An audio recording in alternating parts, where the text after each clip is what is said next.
ለበረከት የምንሆንበት ጊዜ እንዲሆንልን ለክብሬም እንድታውለው ለኛ መታነጽ እንድታደርገው በኢየሱስም ለመንን። የትኛውም የጠላት ስራ አጋንንታዊ ስትራቴጂ የማጨለም ጉልበት በቴክኖሎጂ ቢሆን ሰን በመስረቅ የሚሰርቅ አጋንንታዊ ጦርነት ሁሉ በኢየሱስም ስልጣን የወደቀ ይሁን። እጅ በላያችን ላይ ይሁን። ከፍ በል በጌታ በክርስቶስ ኢየሱስ ዘላለማዊ ስም አሜን። አሜን። ስለዚህ ይታያችኋል አይደለም?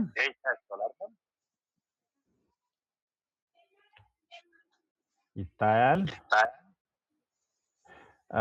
ያልዘጋ ሰው አለ፣ ኤኮ አለ። እየተቸገርኩ ነኝ ፕሬዘንት ሳደርግ ሚውት ያላረገ ሰው አለ። እስቲ ሚውት አድርጉ ባያላችሁበት። የኔን ድምጽ መልሼ የሰማው የተቸገርኩ ነኝ። እሺ ግሬት። ባለፈው ያቆምነው ሐዋርያት ሥራ 19 ጨርሰን ነበር አይደለም? ልክ ነኝ?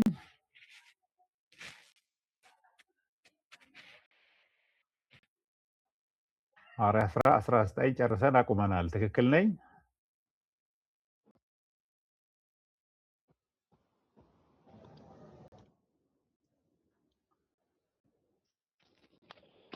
ድምጻችሁ ቢሰማ ይጠቅመኛል። ኮሙኒኬት እያደረገን መሆኑን ለማረጋገጥ። ሐዋርያት ሥራ 20 ደርሰናል ባለፈው።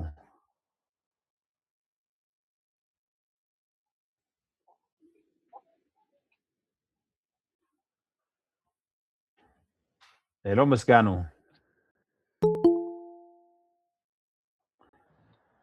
እየሰማኝ አይደለም? ኦኬ እየሰማኝ ነው? ኦኬ ጥሩ። ድምጽ የተማሪ ስላልተሰማኝ ነው። ሌላ ተማሪ መለሰ ሲሳይ ይሰማሃል? የኔ ማውራው ይሰማኛል። ኦኬ ባለፈው ሳምንት ምዕራፍ 19 ጨርሰናል አይደለም? ዋው እሺ ዶክተር 18ን የጨረስን ነው መስለኝ። 18ን የጨረስነው 19 አልተማርንም። እስቲ ምናልባት እኔ አንዴ አቋርጦኝ ስለነበረ እንትን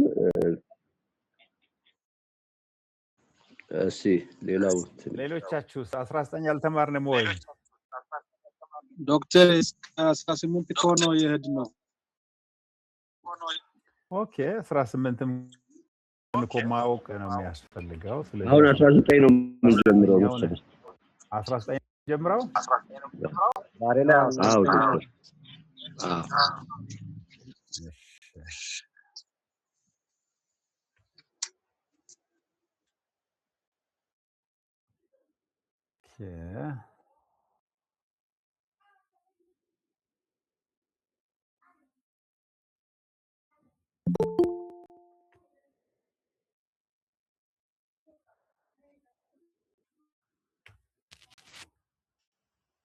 ከዚህ ነው የምንጀምረው። እሺ ሊዘላው ነበር። እሺ ስለዚህ ምዕራፍ 19 ላይ መንፈስ ቅዱስ የበላይነት እና የወንጌል ኃይል በኤፌሶን ነው የምንመለከተው። የምዕራፉ አጠቃላይ እይታ ስንመለከት የጽሑፉ ክፍል የሐዋርያት ሥራ ምዕራፍ 19 1 እስከ 41 ላይ ትኩረት የሚያደርገው የጳውሎስ ረጅም አገልግሎት ጊዜ በኤፌሶን እንዳሳለፈ እንመለከታለን። የመንፈስ ቅዱስ ሙላት በክርስቲያን ጅማሬ ውስጥ ወይም ጅማሬ ህይወት ላይ እንዳለ ለማረጋገጥ ጳውሎስ ጠየቀውን እንመለከታለን። ልዩ ተአምራትና መንፈሳዊ ስልጣን በጳውሎስ አገልግሎት በኩል ሲገለጥ ደግሞ እሱን ለመገዳደር መንፈሳዊ ጦርነት ሲከሰት እናያለን። በወንጌልና በጣዖት አምልኮ መካከል የተደረገ ግልጽ ግጭት ማለት የአስቀያ ልጆች ያደረጉት ጥረትና የኢየሱስ ስም ለአጋንንታዊ ጦርነት የሰጠውን ምላሽ እንመለከታለን። የተልእኮ ማህበራዊና ኢኮኖሚያዊ ተጽዕኖ ደግሞ ይኖራል። ከዚያ ዋና ሐሳብ አለ። የሐዋርያት ሥራ 19 በመንፈስ ቅዱስ ኃይል የተደገፈ የወንጌል መንፈሳዊ ኃይላትን እንደሚጋፈጥ መንፈሳዊ ኃይላትን ስንል ያው መንፈሳዊ ጦርነት ከአጋንንት ከጨለማው ኃይል የሚሰነዘረውን ጦርነት የመንፈስ ቅዱስ ኃይል እንዴት እንደተጋፈጠና ህይወትን እንደሚለውጥና ፍትሃዊ ያልሆኑ ስርዓቶችን እንዴት እንደሚያናጋ እንመለከታለን። ይህ አጠቃላይ ሐሳብ ከሆነ ታሪካና ሃይማኖታዊ ሁኔታ አለ። ኤፌሶን ላይ የከተማዋ መገለጫ የእስያ ትንሿ ክፍለ ሀገር ወይም ኤዥያ ማይነር ዋና ከተማ የከተማ ማዕከል ናት ኤፌሶን። የአርጤምስ ወይም ዲያና አምልኮ ማዕከል ሆኖ ያገለግላል። በአስማት በአንገት ሐብል ወይም ሟርትና በመናፍስታዊ ድርጊቶች የምትታወቅ ከተማ ናት። መንዝስ የተባለና ሌላው ኪነር የተባሉ ጸሐፊዎች የሚሉት ኤፌሶን መንፈሳዊ ምሽግ ነበረች። በሌላ አነጋገር ጳውሎስ ወንጌል ይዞ ሲገባ ብዙ ተቃውሞ፣ የጨለማው ኃይል ተቃውሞ የተከሰተበት ነው። ስለዚህ መንፈሳዊ ምሽግ ማለት በርኩሰት፣ በዚህ በጣዖት አምልኮ፣ በሟርት፣ በአስማት ከተማይቱን ያሳወረ መንፈስ የነበረበት መንፈሳዊ ምሽግ ያለበት ነው። ሉቃስ ሆን ብሎ የኃይል ግጭቶችን ማለት የፓወር ኢንካውንተርስ በእንግሊዝኛ የምንለውን ጎልተው እንዲወጡ አድርጓል። ሚለር ደግሞ እግዚአብሔር የበላይነቱን ለማሳየት ሚስዮናውያንን መንፈሳዊ ተቃውሞ ባለባቸው አካባቢዎች ይልካል። እግዚአብሔር የበላይ ነው፣ የወንጌል ኃይል የበላይ ነው። ምንም የጨለማ ኃይል ቢበረታ ያንን ግን ሰዎች ሳይረዱ በጨለማ ታስረው እንዳይቆዩ ያንን እንግዲህ ለማሳየት ነው አገልጋዮችን ወደዚህ ወደ ጨለማ ወይም መንፈሳዊ ምሽግ ወደሆነች ወደ ኤፌሶን ከተማ የላከው። በኤፌሶን የነበሩ ደቀ መዛሙርት ያልተሟላ ተመክሮ ነበረ። ይሄ ማለት የጽሑፉ ትንታኔ እንደሚያሳየን ጳውሎስ 12 ያህል ደቀ መዛሙርትን አገኘ። የሚያውቁት የዮሐንስ ጥምቀት ብቻ ነው። ስለ መንፈስ ቅዱስ አልሰሙም ነበር። የክርስትና ጅማሬ ወይም የክርስቲያን ኢኒሺዬሽን የምንለውን እምነት፣ ጥምቀት፣ መንፈስ ቅዱስ መቀበል ነው። በጳውሎስ አረዳድ እምነት፣ ጥምቀት፣ መንፈስ ቅዱስን መቀበል። የእጅ መጫን ከመንፈስ ቅዱስ መቀበል ጋር አብሮ ይሄዳል። የቃልና የመንፈስ ግንዛቤ ሉቃስ የመንፈስ ቅዱስ ተሞክሮ ለክርስትና ሕይወት ወሳኝ መሆኑን ያጎላል። በልሳን መናገርና ትንቢት መናገር የኃይል መታጠቂያ ምልክቶች አድርጎም ያቀርባቸዋል። ማለት አንድ ሰው በመንፈስ ቅዱስ መሞላቱን በልሳን ሲናገሩ፣ ትንቢት ሲናገሩ ነው በሐዋርያት ሥራ ላይ የሚያሳየው። መንፈስ ቅዱስን ተቀበሉ ብሎ አይተውም። ምክንያቱም በምስክርነት መከራን በመጋፈጥ በአዲስ ቋንቋ በመናገር ትንቢትን በመናገር በሐዋርያት ሥራ ምዕራፍ 2:17 ላይ በመጨረሻው ጊዜ መንፈስ ቅዱስ እናንተ ላይ በሚወርድ ኃይልን ትቀበላላችሁ የሚለውን ሲቀበሉ ጴጥሮስ እዛ ጋር ጠጥታችሁ በጉሽ ወይን ጠጅ ነው የሰከራችሁት ለሚሉት በመጨረሻው ዘመን መንፈስን አፈሳለሁ፣ ወንዶችና ሴቶች ልጆች ትንቢት ይናገራሉ፣ ከዚያ ጎልማሶች ህልም ያልማሉ፣ ራእይ ያሉ ሽማግሌዎችም ህልም ያልማሉ የሚለውን ነው እንግዲህ ተግባራዊ የሚያደርገው የሐዋርያት ሥራ። ብዙውን ጊዜ በአንዳንድ ነባር ወንጌላውያን ቤተክርስቲያናት ላይ በመዳን ቀን ታትም ያለው ከዛ ሌላ አያስፈልገኝም የሚል ክርክር ብዙውን ጊዜ ይነሳል። ግን የሐዋርያት ሥራ እንደዛ አይደለም የሚናገረው። ራሱ ጳውሎስ እዚህ ሉቃስ ማለት ሐዋርያት ሥራ 19 ላይ እንደምናየው በኤፌሶን ላይ የደህንነትን ወንጌል በሰማችሁ ጊዜ በመንፈስ ቅዱስ ታተማችሁ ያለው ጳውሎስ ነው። መንፈስ ቅዱስን ባመናችሁ ጊዜ ተቀበላችሁን ብሎ ቼክ ሲያደርግ ነው የምናየው። ይሄ ለቤተ ክርስቲያን ትልቅ ትምህርት ነው የሚሰጠው። ብዙ ጊዜ ሰዎች ባህላዊ በሆነ መንገድ አንድ ቤተክርስቲያን ውስጥ ይቀላቀሉና ክርስትናቸው ጎልቶ ሳይታይ ከዓለም ጋር ተቀላቅለው ይቀራሉ። የእግዚአብሔር መንፈስ በህይወታቸው ካላረፈ ደግሞ ተጽዕኖ ፈጣሪ ህይወት መኖር አይችሉም።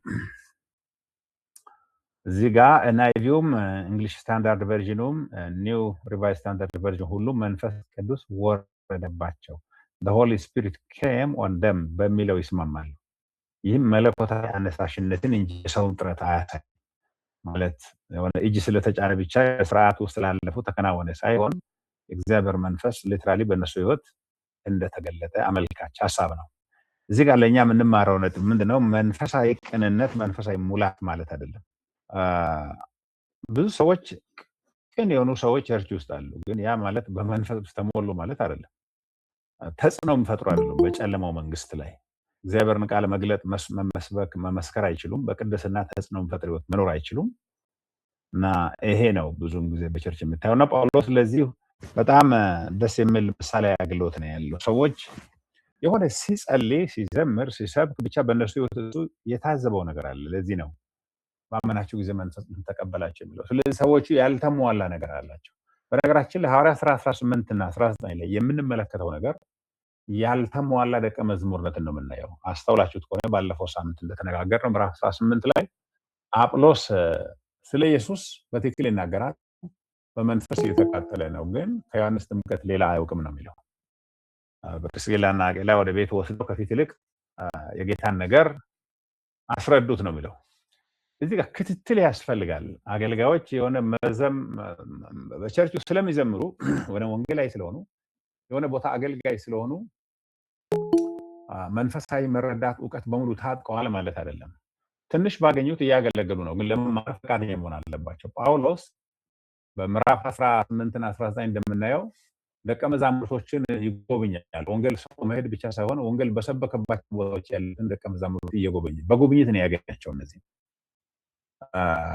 ከይሁድ ያለፈ ከሞቅታ ያለፈ አንዳንዴ ጠለቅ ያለ መንፈሳዊ ልምምድን የምናከናውንበት የቡድን መጽሐፍ ጥናት፣ ውይይት፣ መጠያየቅ፣ የህይወት ልምድ ሼር ሰዎች የሚያደርጉበት ፕላትፎርም ወይም አውድ መዘጋጀት አለበት በቤተክርስቲያን ውስጥ። ይህንን በቤተክርስቲያን ኃላፊነት ያላቸው ሰዎች ልብ ልትሉ ይገባል።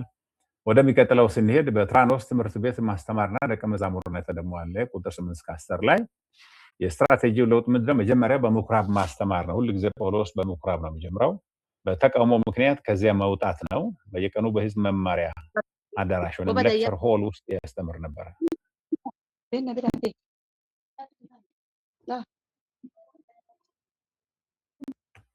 እየተማረ ያይደለ ሰው አለ፣ የሚረብሽ ሰው አለ።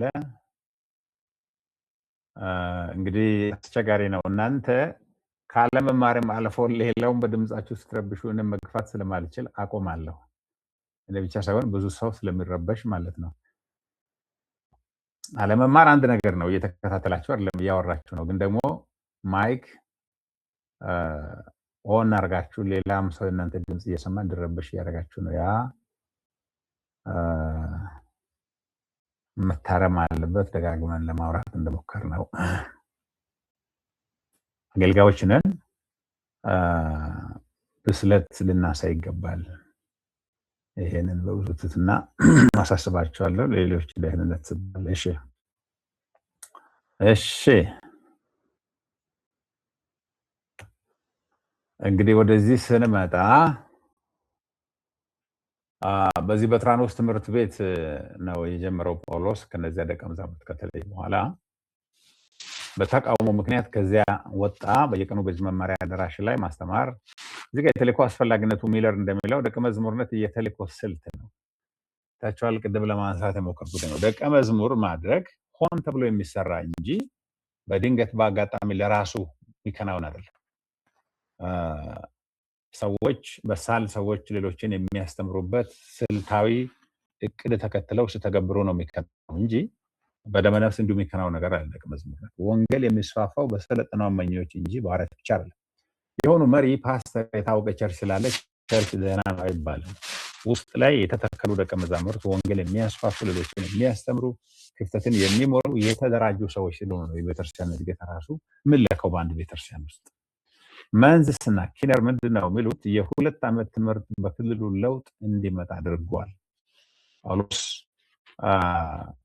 እዛው በምዕራፍ 18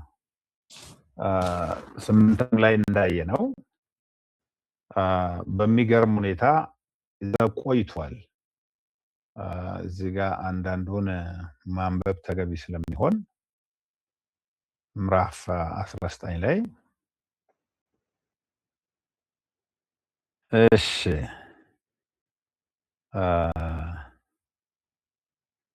ቁጥር 19 እና 8 እስከ 10 ስናነብ እንደዚህ ነው የሚለው። ጳውሎስም ወደ ምኩራብ እየገባ ስለ እግዚአብሔር መንግስት የተናገረና እያሳመናቸው 3 ወር ሙሉ ምንም ሳይፈራ ፊት ለፊት ይናገር ነበር። አንዳንዶቹ ግን ግትር በመሆን ለማመን ፈቃደኞች አልነበሩም፣ የጌታንን መንገድ በገሃድ ያጥላሉ ነበር። ስለዚህ ጳውሎስ ትቷቸው ሄደ። ደቀ መዛሙርትንም ለብቻቸው ወስዶ በጢራኖስ የትምህርት አዳራሽ ውስጥ በየዕለት ያነጋግራቸው ነበር። ደቀ መዛሙርትንም ለብቻቸው ወስዶ የሚል ቃል አለ። ቁጥር 10 ላይ ይህን ማድረጉንም 2 ዓመት ስለቀጠለ በእስያ አውራጃ ይኖሩ የነበሩት የአይሁድና የግሪክ ሰዎች ሁሉ የጌታን ቃል ለመስማት ቻሉ። እንግዲህ እሱ 2 ዓመት ሙሉ ደቀ መዛሙርትን ጳውሎስን የሚያክል ሐዋርያ ማሰልጠን ማለት ምን ያክል ወሳኝ እንደሆነ ተመልከቱ። ብዙ ጊዜ ቤተክርስቲያን ውስጥ እኛ ዘመን ካለው ውስንነት አንዱ የሚታየው ምንድነው? ለቤተክርስቲያን ለትምህርት ብዙ ጊዜ በጀት የለውም። ትምህርቱ የሚያስፈልገውን ወይ የሚፈልገው ማቴሪያል ለማሳተም የሚፈልገውን የሰውን ኃይል ልብ ለመጠቀም ብዙም ጊዜ ቤተክርስቲያን ውስጥ ትምህርት በጀት የለም። ለህንፃ፣ ለሙዚቃ መሳሪያ፣ ለማሊያ፣ ለተለያየ ነገር ሚሊየንስ ይመደባል። ግን የትምህርት በጀት የለም። ጳውሎስ 2 ዓመት የሚያክል ጊዜ ደቀ መዛሙርትን ለብቻቸው ወስዶ ሲያስተምር በእስያ አውራጃ ሁሉ ሰዎች የእግዚአብሔርን ቃል እንዲሰሙ ማለት እነዚያ ራሳቸው እሱ የሚያስተምራቸው ሰዎች ሌሎቹ ይሽር እያደረጉ እግዚአብሔርን ቃል ማስተላለፍ ጀመሩ። ትምህርት ትኩረት ካልተሰጠ ቤተክርስቲያን ውስጥ ሊስፋፋ አይችልም። ብዙም ጊዜ አይታችሁት ከሆነ ሚሊየንስ ለሙዚቃ መሳሪያ ይመደባል። ከዚያ ደግሞ በአምልኮም ጊዜ በጩኸትና በዝማሬ ማዕት ጊዜ ይጠፋል። ለትምህርት ቦታም የለውም፣ በጀትም የለውም። ቤተክርስቲያንም ደግሞ ስትራቴጂክ አይደለችም። ከዚህ የተነሳ ስለሚያምነው ነገር የማያውቅ አባል ቤተክርስቲያን ውስጥ የሞላበት ሁኔታ ነው የምታየው። ወሳኝ ግንዛቤ እዚህ ጋር ቀጣይነት ያላቸው የመማሪያ አካባቢዎች ለጥልቅ መስረት አስፈላጊ ናቸው። የዛሬው ዲጂታል መድረኮች እንደ ትራኖስ ትምህርት ቤት ሊያገለግሉ ይችላሉ። ዲጂታል መድረኮች ማለት የግድ እንትን ማለት መሆን የለበትም። እኔ አሁን እናንተ በተለያየ ቦታ አላችሁ፣ እኔ የሆነ ቦታ አለው፣ ግን የተገናኘን የተማርን ነው። ቤተክርስቲያን እንደዚህ ማዘጋጀት አለባት። ሰዎች በአካል ሳይመጡ እንኳን የእግዚአብሔርን ቃል እንዲማሩ ሁኔታዎችን ማመቻቸት ተገቢ ነው የሚሆነው። ከዚህ በፊትም ያነሳን ይመስለኛል። ግን እስቲ ከዚህ አንጻር ጳውሎስ በተለይ ለደቀ መዝሙርነት ሰዎችን ወደ ኋላ ተከትሎ ስለመጎብኘት፣ ስለማበረታታት፣ ጉድለታቸውን፣ ክፍተታቸውን አይቶ የማስታጠቅ ስራ ከሚሰራበት ስለ ትምህርት አስፈላጊነት ምንድነው የምንማረው? የእናንተ ቤተክርስቲያን የምታገለግሉበት ቤተክርስቲያን የትምህርትን አስፈላጊነት በማመን በቂ የሰው ኃይል፣ በቂ በጀት ለስልጠና ለትምህርት መድባለች? ምዕመኑ እየተጠቀመ ነው? ምንድነው የምታየው? እስቲ በዚህ ሀሳባችሁን ብትጋሩ ደስ ይለኛል። ማለት ሼር ብታረጉ ብታካፍሉ ደስ ይለኛል። ዛሬ በአዝማች የበለጸገ በትምህርት የቀጨጨ ቤተክርስቲያን የለንም። ምን ነው የሚሰማችሁ?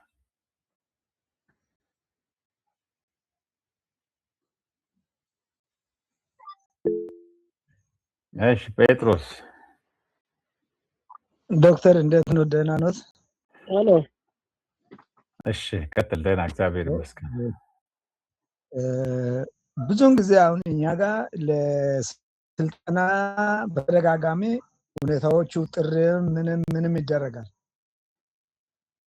ጥሩ ይደረግ እንጂ ጥሩ ያደረገው ሰው ራሱ መሪ ደረጃ ያሉት ለራሳቸውም አይመጡም፣ ምዕመኑም አይመጣም። በጣም አንድ ጊዜ ለትምህርት ወደ 75 ሰው ተመልምሎ ትምህርቱን የተማረ ሰው 20 ምናምን ብቻውን። በጣም አፈርኩ። እንደገና አሁን እርሶ ከተናገሩት በጣም እንትን የምለኝ በየቤታችን ሆነን የጸሎት ቡድን በሰዓት አብረን ቤታችን ሆነን የምንጸልይ ፕሮግራም አለ። ይሄን ለማስፋት ብዙ ብንሞክር ያው በየቀኑ እየደከመን ያው የሚጸልየውም እየጸለየ ይሄዳል። ይሄንን በቸርች ደረጃ በእርግጥም በስፋት አልሄድንም። የተወሰኑ ሰዎች እየሄድን ነው ያለነው። ኦኬ። ስለዚህ ትምህርት በጣም እንደሚታሰበው ወይንም ደግሞ እንደ አስፈላጊነቱ አልተስፋፋም፣ ስራ አልሰደደም፣ አልጠለቀም ማለት ነው። ፒተር ምስክርነት የምናስተውለው። ሌሎቻችሁስ ምንድነው የሚሰማችሁ? ወደ ደቡብ አፍሪካ ምናምን ያላችሁ፣ ኬንያ ውስጥ ያላችሁ እናንተ ጋር ጥሩ ነው?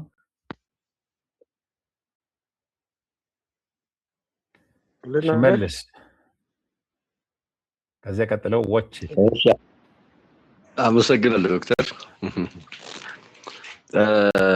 እኛ አካባቢ ላይ አሁን የመጽሐፍ ቅዱስ ጥናት በየቡድን እያደረግን በየሰፈሩ ለማስጠናት ጥናቶች እየተሰጡ ነው ያሉት። እንደገናም ደግሞ በአጥቢያ ከአምልኮ ከዝማሬ ፕሮግራም ሳይጀመር በፊት ባለው የጸሎት ይቀድምና ከዛ ቀጥሎ በየእሁድ ለሁሉም የጉባኤ አባላት በተመረጡ መሰረታዊ በሆኑ ርዕሶች ላይ ትምህርት ይሰጣል። ትምህርት በየእሁዱ ይሰጣል እና ያው በቂ ባይሆንም ምናልባት እንዲጠቅም ለሰሚዎችም ለኔም አንድ ቦታ ላይ ለልምድ ልውውጥ ሄጄ ነበር ሌላ አጥቢያ ላይ እና ሌላ ከተማ ነው ከኛ ከተማ ውጭ ያለ ከተማ ላይ ሄጄ የት አካባቢ ነው ከተማ? እኔ የምኖረው ዱከም ኦኬ። አዳማ ላይ ግን አንድ አጥቢያ ላይ ሄደን ነበረ ለልምድ ልውውጥ ሄጄ ነበር እና እዛ ከሌሎችም ጋር በጣም ከ95% በላይ የነሱ ምእምን በቤት ህብረት የተያዘ ነው። የትኛውም እና ቤት ህብረት ላይ ነው ትምህርት የሚሰጡት። መሰረታዊ ትምህርቶችን እንዲሰጡ ያደርጋሉ። ጥናት እንዲደረግ ያደርጋሉ። መሰረተ ክርስቶስ ናቸው እናንተ? መሰረተ ክርስቶስ ነው። ስለዚህ እዛ ቦታ ላይ በቤት ህብረት ያልታቀፈ ሰው የአጥቢያዋ አባል መሆን አይችልም። ከአጥቢያዋ ማህበራዊ አገልግሎቶችን ማግኘት አይችሉም። ይሄ በጣም እንደ ልምድ ያየሁት ነው እዛ ላይ። እኛ ጋም አሁን ግሩፖች እያሰፋን ነው፣ ጥናቶች እናደርጋለን፣ እንዲናደርጋለን። ግን ያኛው ልምድ በጣም ለሌሎችም ይጠቅማል ብዬ አስባለሁ። እኛም እየሄድንበት ነውና ለማለት ነው። እስቲ ደግሞ ያንተ ወቼ ጋሶ ነው? ያው እኔ ናይሮቢ ኬንያ ውስጥ ናይሮቢ ነው ያለሁት። የሚያገለግለው አንቸርች ውስጥ ነው እንደ ሲኒየር ፓስተር። ያው አሁን እንደሰማነው እውነትም ዛሬ ሰው እግዚአብሔር ቃል ከመማር መዘመር ነው የሚፈልገው። ለመዘመር ለአምልኮ ጊዜ ሰው ይሰማል፣ ደስ ይላል፣ ይዘላል። ከዛ በኋላ ቃል ጊዜ እንኳን አንዳንዶቹ ወጥቶ የሚሄዱም አሉ። ይሄ ደግሞ ሌላው ደግሞ ቤት የሚባለው ነገር በቃ ሰው በጣም አሰለችቷል ዛሬ ጊዜ። በተለይም ከተማ አካባቢ ያሉ ቸርቾች ድሮ ወደ ገጠር አካባቢ አሁን የእሑድ ጠዋት ከመጀመሪያ ምንድነው ሐዋርያው ትምህርት ነበረ። አሁን ዛሬ ቦታም ችግር የፕሮግራም ብዛትም ችግር ሲሆን ያቀርቶ ወደ መንደር ሲባልም መንደር ሰው ይሄን አክል እንደ ያሱን አይቆጥሩ በቃ ዝም ብሎ በቃ እንደ ማሳለፍ ነው የቆጠረ ያለው ጊዜ ውስጥ ነው ያለነው። ሰው የእግዚአብሔር ቃል እውቀት ሳይሆን ሰው የመዘመር ነገር በቃ የመዘመር ከዘመረና ከዛ በኋላ ዛሬ በጣም ከዘመረ በጣም የተባረከ ይመስለውና በቃ ዛሬ በጣም ተባረክላል። በጣም ካልዘመረ ቃል ከሆነ ምንም እንዳልተባረከ የጊዜ ነው ያለው። ስለዚህ በተለይም ሰው አሁን ቁጭ ብሎ ተዋይቶ ማሪ ከሰው የወሰነ ይመስለኛል። ስለዚህ ያው እንደዚህ ያለ ጊዜ ነው ማለት ነው። በጣም ጥሩ። ስለዚህ ከፒተርና ከወቼ ትለው ያንተ የሚጠራውበት መንገድ ልክ ነኝ? አዎ።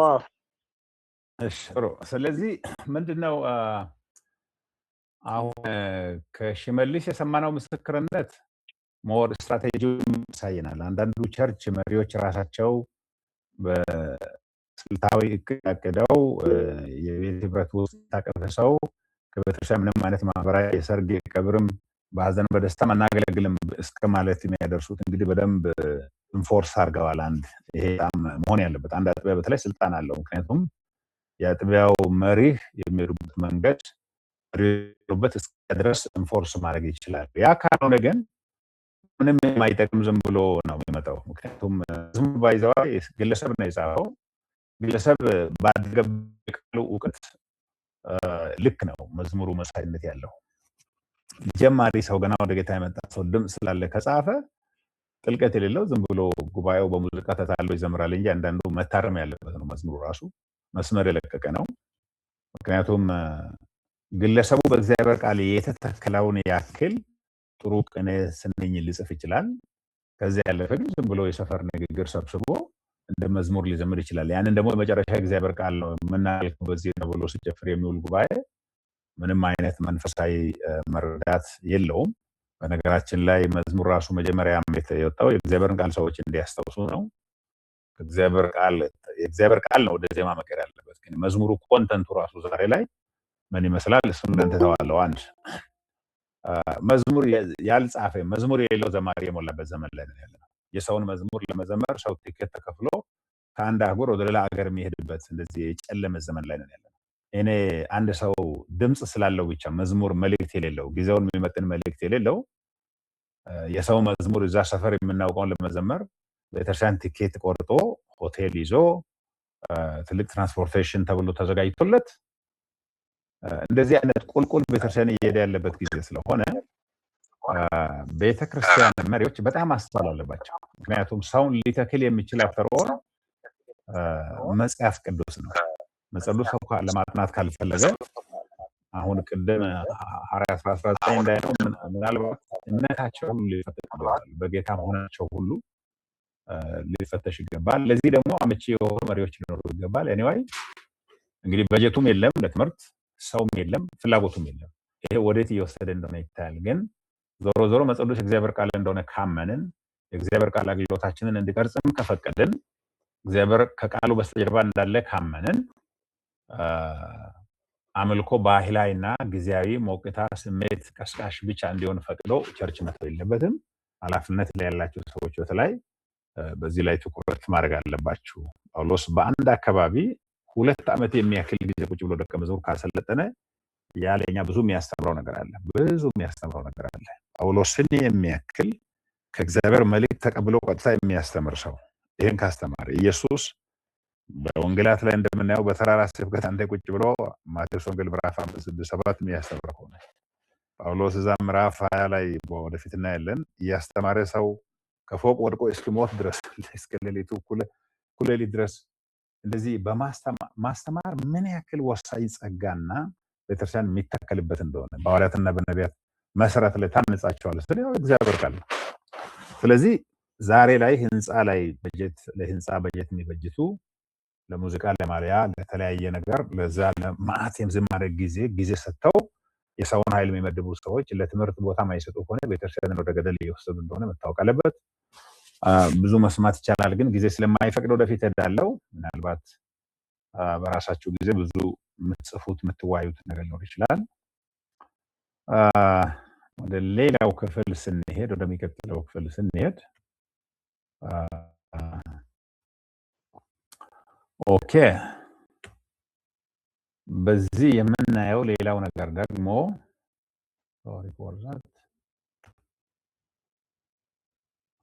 ልዩ ትምህርት እና መንፈሳዊ ስልጣን ደግሞ ምዕራፍ 19 ቁጥር 11 እስከ 17 ላይ እንመለከታለን። የታምራቱ ባህሪ በጨርቅና በመጠቅለያ ሃንድ ካርቺፍስ እንደ አፕሮንስ የሚደረግ ፈውስ ነው። እንግዲህ ጳውሎስን አካል የነካ ጨርቅ ብሎ ወደው ይፈውስ ነበር። እግዚአብሔር ወንጌልን ለማጽደቅ የሚሰራው ታምር ነው። ትኩረቱ በእግዚአብሔር ኃይል ላይ እንጂ በጳውሎስ ስልት ላይ አይደለም።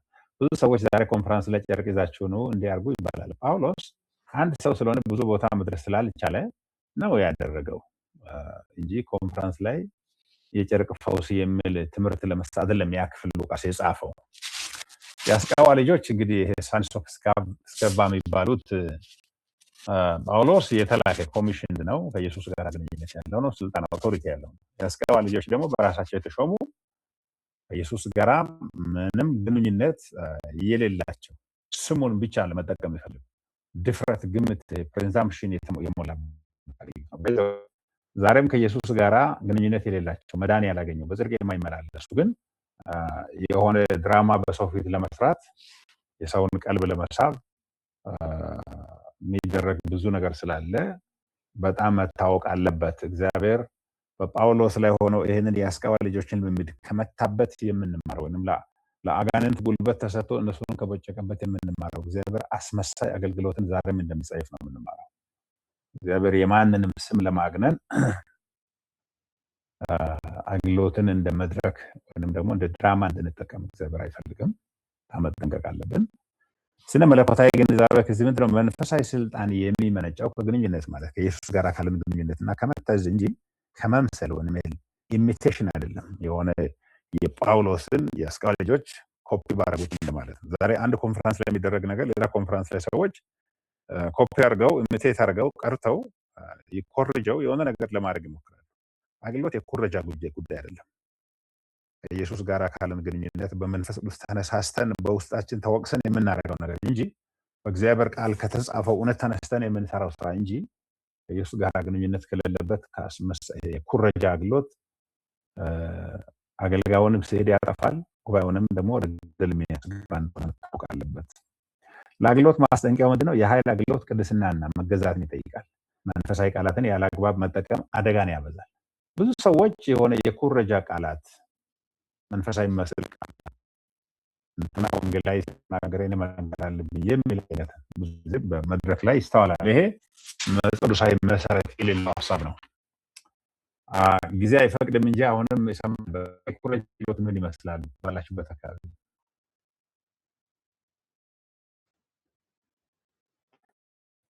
የአካባቢ ልጆች የአገልግሎት አካሄድ ቸርቾችን እንዴት ነው እየተፈታተነ ነው? ጸጥ ረጭ ብላችኋል? ሰማይ ተነጥቃችኋል አላችሁ ወይ ልሻገር? እንዴት ነው ጆሲ? ጆሲ እሺ፣ አንተ እስቲ ተናገር እስቲ።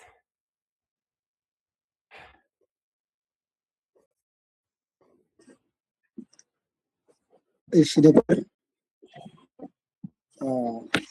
አንዱ የሚደረጉ በዚህ ዘመን ባለው አገልግሎት ዙሪያ ይሰማል ድምጽ? ይሰማል። ቀጥል። ኮፒ ወይም አስመሳይ አገልግሎት ብዙ ቦታ ይታያል። አንዱ መድረክ ላይ ወጥቶ የዘለለውን ዝላይ አይቶ ልክ እንደሱ ህዝቡን በዚህ ዝለሉ እንዲያጨብጭቦ ቁጭ በሉ ተነሱ የሚሉ ብዙዎች አሉ። አንደኛው ሰባኪ ሰብከውን ደግሞ በዛ መሰረት ለመስበክ በዛ የሚነሳሱ አሉ። አስመስለው ለመስበክ የሚሞክሩ ዛሬ በጣም ኮፒ አገልግሎት ዘመኑን ወርሷል።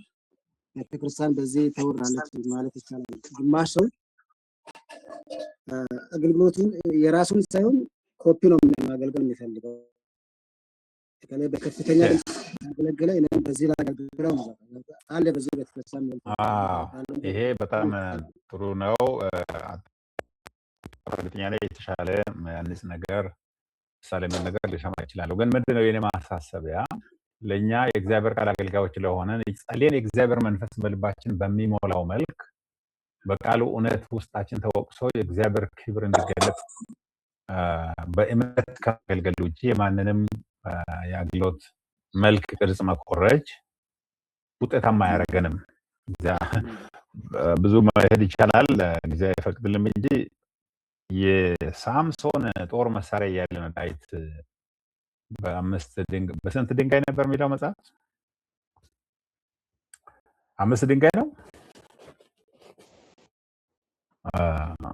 ወንጭፍ ይዘው አይደል እንደ ጎልያድን የዘረረው። የዳዊት ማለት የሳኦል ጦር መሳሪያ አይደለም። እግዚአብሔር የሆነ የአገልግሎት አይነት የሆነ ከሰው ምን ኮረጀው አይደለም እግዚአብሔርን ያስቸገረው። ልባችን ከእግዚአብሔር ጋር ሲስተካከል በቅንነት በቅናት ለእግዚአብሔር ክብር ስናገለግል ነው እግዚአብሔር አገልግሎታችንን የሚባርከው። ይሄ መታወቅ አለበት።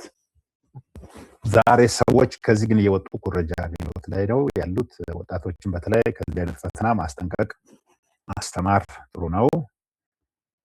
ደስ የሚለው ዳዊት የቆየውን የጎልያድን ማለት የሳኦልን ጦር መሳሪያ ይዞ አይደለም ጎልያድን የተዋጋው። እግዚአብሔር ዩኒክ የሆነ መንገድ አለ ለእያንዳንዱ ሰው የሰጠው። አንዱ በማስተማር በጣም ተጽዕኖ ይፈጥራል። ሌላው በመዘመር የራሱን መዝሙር በመዘመር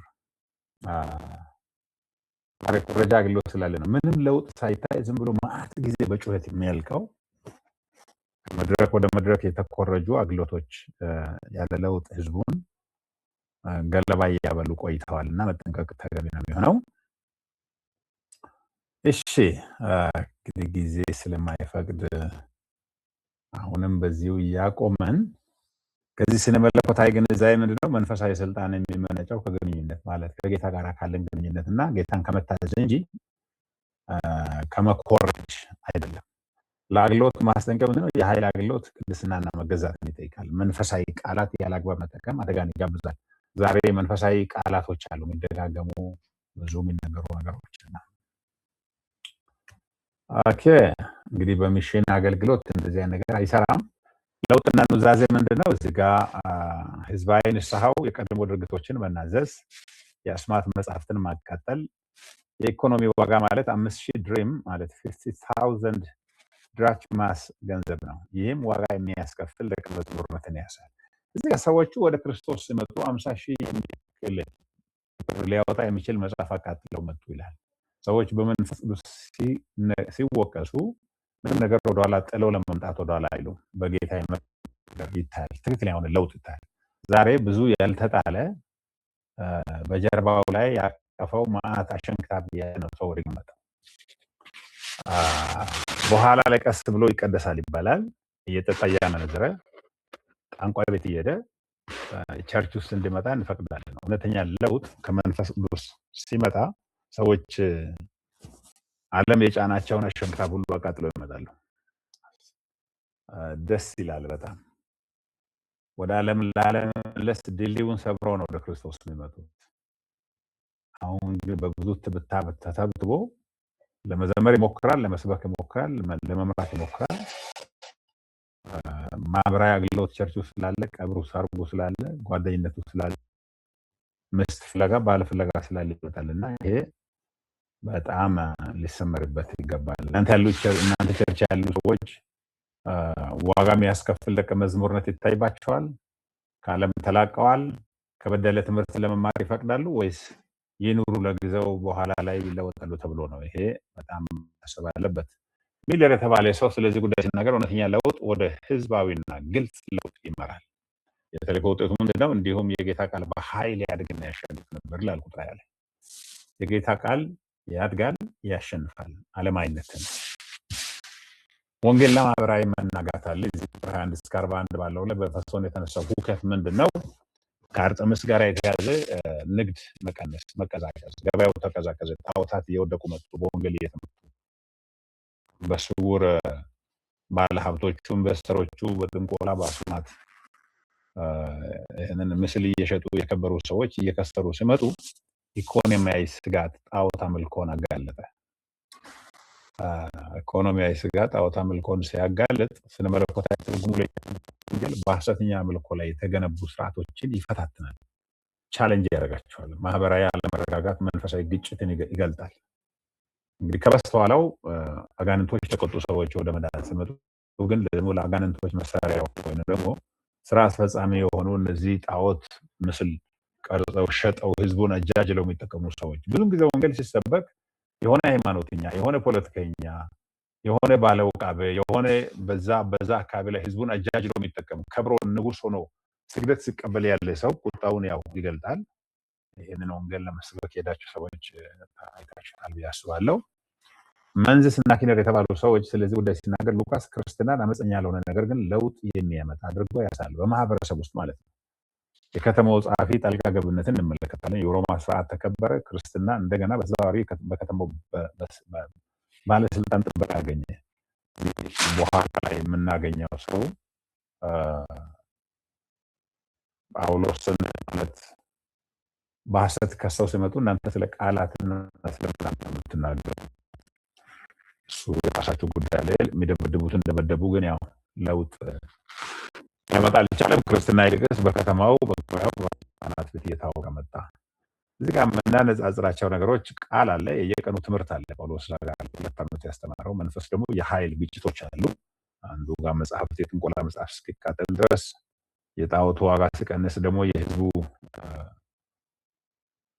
ቁጣ መገንፈል አለ። ተልእኮው ደግሞ ክልላዊ ተጽዕኖ ከተማ ያለፈ ሰፋ ባለ ክልል ውስጥ እየታወቀ መጣ። ከዚያ ቃሉ ህዝባዊ አዋጅ አለ። ጣዖቱን አቃጥሎ መጽሐፍን አቃጥሎ ማህበራዊ ለውጥ አለ። የእውነት ፍልሚያ አለ። ጥፋተኝነትን ማሳመን አለ። የባህል ተግዳሮት አለ። እንደዚህ አይነት ነገሮች በወንጌል ስራ ውስጥ የተለመዱ ናቸው። ዋና ዋና ቴዎሎጂካዊ ጭብጦች ወይንም ደግሞ ስነ መለኮታዊ ጭብጦች ከዚህ የምንማረው የመንፈስ ቅዱስ ሙላት መቀበል የመጀመሪያው 7-8 ቁጥሮች ላይ ያለው 12ቶቹ ስልጣንና መምሰል አውቶሪቲ አለ፣ ኢሚቴሽን አለ። ደግሞ የወንጌል ስልጣን በራካለ ግንኙነት ሰራውና አባላት እንዳይሄዱ ደግሞ ተመከከለ የአይሁዶች የጳውሎስን ሳይቀበሉ በሱ ስም ተአምር ለመስራት ደግሞ ዋጋ የሚያስከፍል ንስሐ አለ። መጽሐፍ አቃጥሎ መምጣት ያ በጣም ቆንጆ ቃል ነው። ዋጋ የሚያስከፍል ዛሬ ሰዎች ዋጋ የማይከፍሉበት ብዙ ንስሐ አለ። ዝም ብለው ቸርች ውስጥ እጅ አንስተው ጭንቅላታቸውን ነቅንቀው ብቻ የሚሄዱበት ለመታረም ለመናዘዝ የማይፈቅዱበት ለመላበት የማይፈቅዱበት ንስሐ ዝም ብሎ መኖር ያለው ተጽዕኖ ይታያል። በአሕዛብ መንደር ላይ ነው ጣዖታትን ህዝቡ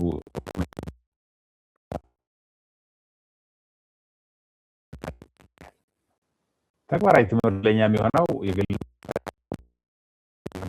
ክፍሎች መመርመር፣ እውነትንና ኃይልን መፈለግ።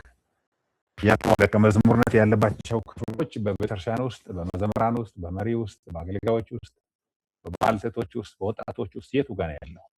መኖሮ ትክክለኛ ነገር ተገቢ ነው። የአገልግሎት ግንዛቤ ወንጌል ጣዖታትን በሚጋፈጥበት ቦታ ተቃውሞን መጠበቅ፣ ስኬትን በታዋቂነት ሳይሆን በለውጥ መለካት። የተልእኮ ነጸብራቅ ምንድነው? ወንጌል የዛሬዎችን ጣዖታት ገንዘብ፣ ስልጣን፣ ማንነት እንዴት ይፈትናል? ዛሬ ሰዎች ከወንጌል ኃይል የተነሳ አላግባብ ኮራፕሽን፣ ሙስና፣ በስልጣን መባለግ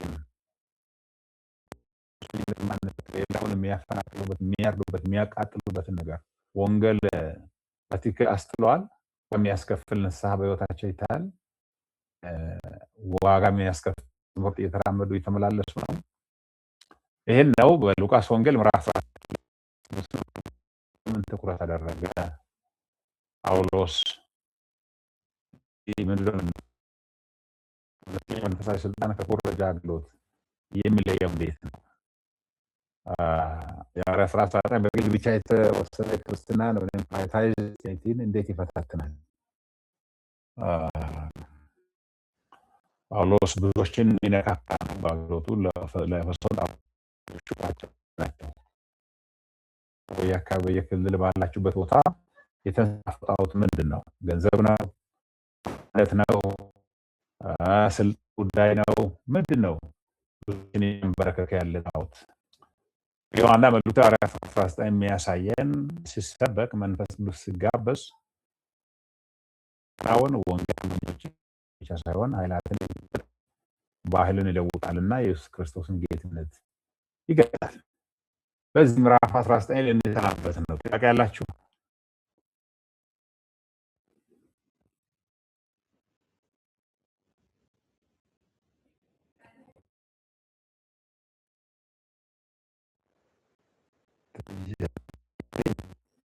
ጆሲ ያለ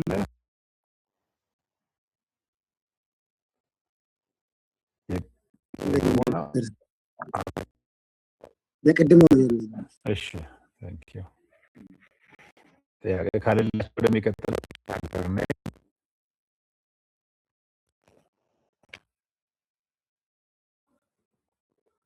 እሺ ሐዋርያት ሥራ ምዕራፍ 20 ልንሻገር ነው።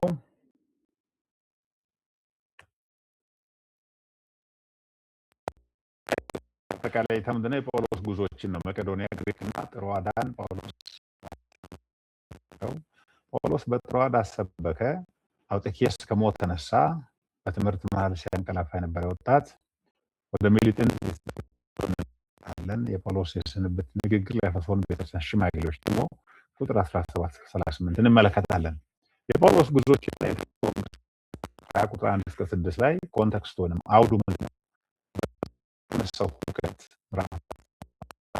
ጳውሎስ አብያተ ክርስቲያናትን እየጎበኘና ያበረታታ ወደ ኢየሩሳሌም ለመሄድ ያቀደውን የተልእኮ ጉዞ ቀጥሏል።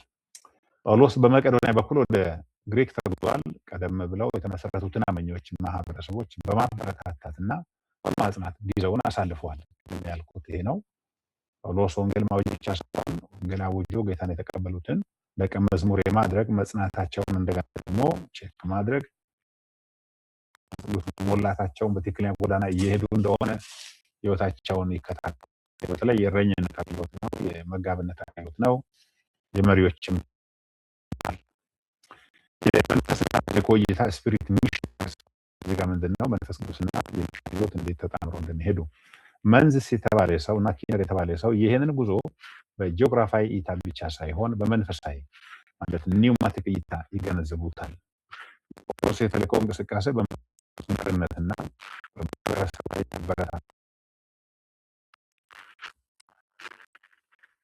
ተልእኮ በመንፈስ ቅዱስ ኃይል በሚከናወን ቀጣይ በእርግጠኝነት ቤተክርስቲያንን በማጽናት ውስጥ ያሳየናል።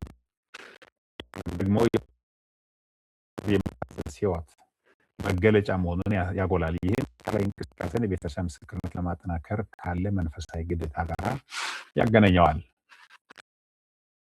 ቁልፍ ነጥቦች እዚህ ጋር ተልእኮ ግንኙነት ላይ የተመሰረተ ሊውጥ አይደለም። ጳውሎስ አብያተ ክርስቲያናትን ደጋግሞ ይጎበኛል። እንዲሁም ቤተክርስቲያናት በአሁኑ ዘመን የሆነ አንድ ደብዳቤ ጽፎ ከመተው ያለፈ ወይ ስልክ ደውሎ ከመጠየቅ ያለፈ እንደ ጳውሎስ በአንድ አካባቢ ያለውን የቤተክርስቲያንን ትግል ሐሰት ትምህርት ይሁን ምንድነው እዛ አካባቢ ላይ መስመር ይለቀቅ የመሪ ችግር ነው ምንድነው የሚለው ነገር ወርዶ የማየት አግሎት ወሳኝ እንደሆነ መታወቅ አለበት። ብዙም ጊዜ ቤተክርስቲያናት ነገር ሲከሰት ቤተክርስቲያን በጥብጥና ግጭት ሲገባ ብቻ ነው ማብሩ መጣው እንጂ ወርዶ ቤተክርስቲያንን የማጽናት የመጎብኘት ጉድለትን የማየት እና የመፍጠር የማግኘት ነገር ይስተዋላል የሚለው ነገር ለእናንተ ተዋለሁ። የጳውሎስ የጉዞ እቅድ ለወንጌል ስርጭትም ሆነ እንደ መጋቢ ለሚያደርገው እንክብካቤ ወይም ፓስቶራል ኬር ያለውን ቁርጠኝነት ያሳያል። በተለይ ደቀ መዛሙርትን ሲጎበኝ ይሄ ፓስቶራል ኬር ነው የሚባለው። እንደ እረኛ ለመንጋው የሚያሳየውን ጥንቃቄና አገልግሎት ነው የሚያሳየው። አምልኮ፣ ስብከትና የአውጤቲስ ክስተት እንመለከታለን። የጽሁፉ ማጠቃለያ ምንድነው? በጥራዳ ያለው ቤተክርስቲያን አምልኮ ገራርና ለመማር ተሰበሰቡ። መማር የሚለው ነገር ቁልፉ የአዲስ ኪዳን የትምህርት ስርዓት ነው። ዘመን መጽሐፍ አዝማች ብዙ ጊዜ ለማጥራት ይሰበሰቡ ነበር ሳይባል አይቀርም። የኛ መጽሐፍ እስከ እኩለ ሌሊት ድረስ ይሰብክ ነበር። እንቅልፍ ወስዶት ከሶስተኛ ፎቅ ወደ ተናገረ። ወጣቱን በሕይወት ወደ ቤቱ ተወሰደ። የመንፈስ ኃይልና ማህበረሰብ እዚህ ጋር ስፒሪት ኢምፓወርመንት እንደ ኮሚዩኒቲ በመንፈስ ቅዱስ የተሞላ ጥብቅ የሆነ አንድነት ቅድም እንደሰማነው ወይ የቤት ህብረት እንደምንለው ለክፉ ለደጉ በጣም የተሳሰረ በክርስቶስ ደም የተመሰረተ ህብረት ያለው ክርስቲያን ማህበረሰብና በመንፈስ የተሞላ እንዴት ነው? እኛ ጋር ብዙውን ጊዜ በነገር የተበላ የሌለው እንዳይሆን ያሰጋል። የቃል ላይ መንፈስ ጳውሎስን ረጅም በመንፈስ የሚመራ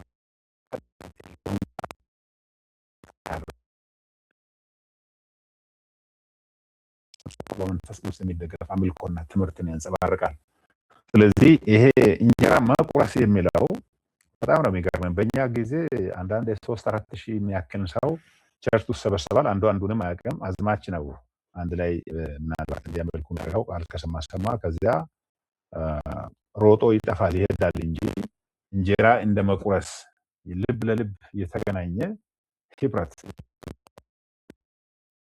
ጊዜ 2 ዓሣ 5 እንጀራ በሐዋርያት ሥራ ብዙም ጊዜ እንደምናየው ከኢየሱስ ጋር እንጀራውንም እየቆረሱ ሳሉ ይላል። ወሳኝ የሆኑ እውነቶችን በዚህ ጊዜ ነው ኢየሱስ የሚያካፍለው። መልኮ ትምህርት የሚያሳየው አንድ ላይ እንጀራ የሚቋደሱበት ይሄ በሁሉም አይቻልም፣ ግን 10 ሰው 12 ሰው ተገናኝቶ አንድ ላይ ይበላል፣ በጥልቀት ይማራል። ከኢትዮጵያ ኑሮ እዚህ ጋር ቆም ብላ ትንሽ ላዳምጣችሁ። እንጀራ የመቁረስ ነገር በእናንተ ቸርች ምን ይመስላል? እስቲ አንድ ጊዜ ሀሳባችሁን ልስማ። ለተነሳ አንድ ላይ የሚቋደሱበት የሚበሉበት አይነት ህብረት አለ እናንተ ቸርች?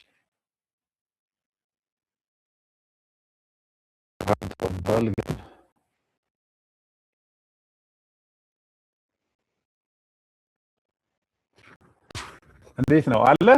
እሺ መልስ።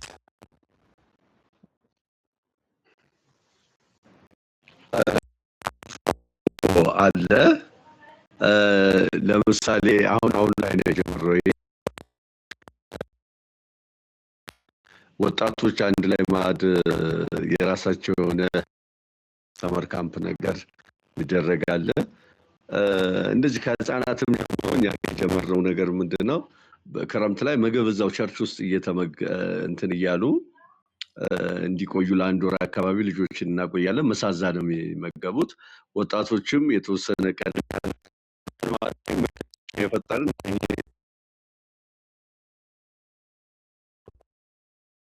ባይብል ስተዲ ካለ አንድ 10 ሰው 12 አንድ ላይ በሚያጠናበት ጊዜ ምናልባት የቤት ህብረት ሊሆን ይችላል። ቅድም እንደጠቀስከው ሄደው ጸልየው አምራው አንድ ላይ ብዙ ባይሆን ሻይ ቡናም አንድ ላይ ነገር የረካበትን ነገር የህይወት ፕሮግሬሱን ሁሉ ማጥናት ይጠቅማል። የሆነ ጸሎት ለመጸለይ ምንም እዚህ ጋር እና ይሄንን የሚያደርጉ የቤት ህብረቶች አሉን። 3 ሳምንታትን ባይብል ስተዲ ካጠኑ በኋላ አራተኛው ሳምንት የወሩን አራተኛውን ሳምንት አንዱ ቤት ሄዶ ማዕድ ይቋደስ ያደርጉ የቤት ህብረቶች አሉ። አሁን ልምዱን ያንን ወደ ሌሎችም ለማስፋፋት እያደረግን ነው። 3 መጽሐፍ ቅዱስ ያጠናሉ 3 ሳምንቶችን። አራተኛውን ግን ሌላ ቤት ላይ የማዕድ መቋደስ ፕሮግራም ያደረጉ ያሉ ህብረቶች አሉን። ሌሎችን ግን ያው ልምዱን ለማካፈል ደግሞ እንደዚህ እየጣርን ነው። በጣም ጥሩ። ከደቡብ አፍሪካ ይሄን ትምህርት የሚከታተል ሰው እንዳለ ሰምቻለሁ በፊት፣ ግን አሁን ድምፁም ጠፋ። እስቲ ከደቡብ አፍሪካ የሰማኝ ያለ ሰው ካለ እንዲያካፍልኝ በዚህ ጉዳይ።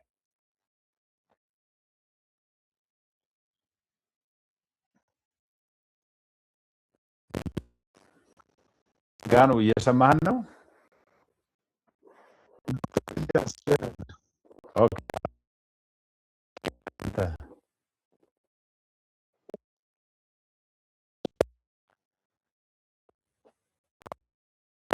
እሺ እሰጣለሁ። ጴጥሮስ ግን እድል ያላገኘ ከደቡብ አፍሪካ ሰው አለ?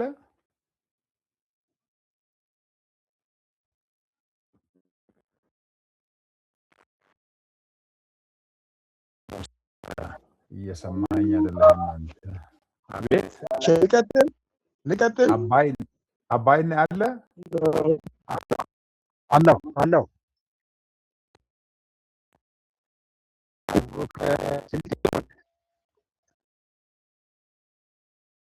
ነገር እንግዲህ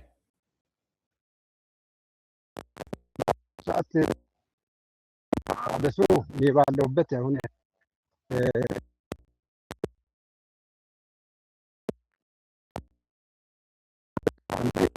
አለ ግን አንዳንድ ሲታይ እንኳን ማዕድ መቋደስ የጌታ ራት ራሱ የለም ወይ የሚለውን አንዳንዴ ጉባኤ ታውጃለሁ። የጌታ ራት ራት ሁሌ አስታውሱ አስቡ ያለውን ትቶ እየወጣ አይደለም። ይሰማል ንግግሬ? ይሰማል። ትቶ እየወጣ አይደለም ወይ ነው። ግን እናቶች አለ አዲስ ቦታ ነው።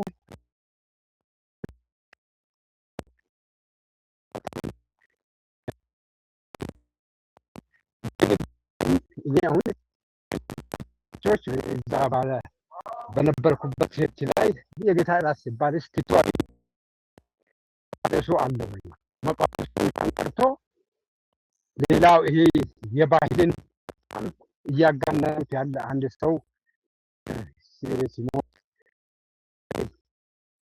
ሲጠሩ ታድመው ደስተኛ ሆነው ይሄዳሉ። ግን ሲባል በጣም ወጣበት ሁኔታም አለ። ይሄስ እንዴት ይታያል? ገብቶኛል። ተገቢ ጥያቄ ነው።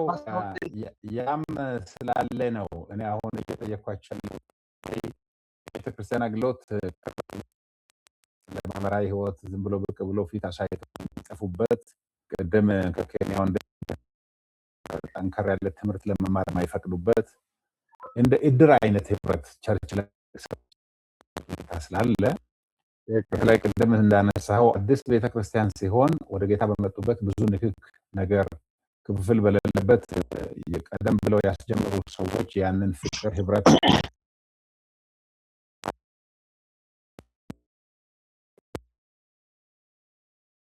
ግን በጅምር ላይ ከቀዘቀዘ ወይ ካስተምሮ ከተበላሸ ወይም ደግሞ ብሎ ሃይማኖታዊ ብቻ ያንጸባረቁ ሰዎች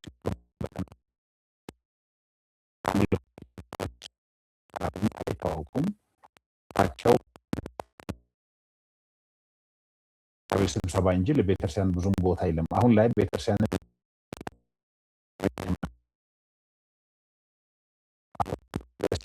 ያነሳሁት ጠለቅ ያለ የደቀ መዝሙርነት የአንድነት ህብረት የምታይባቸው ቤተክርስቲያናት በዚህ ጊዜ በጣም ጥቂት ናቸው።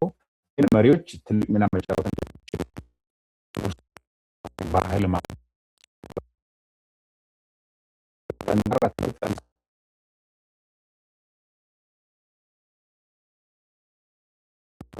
ቤተክርስቲያን ውስጥ እግዚአብሔር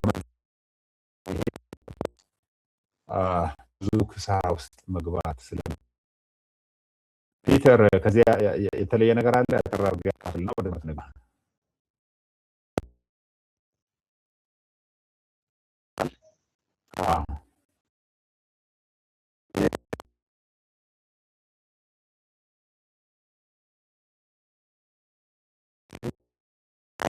ህፃን ገናን ያከብራል ሰው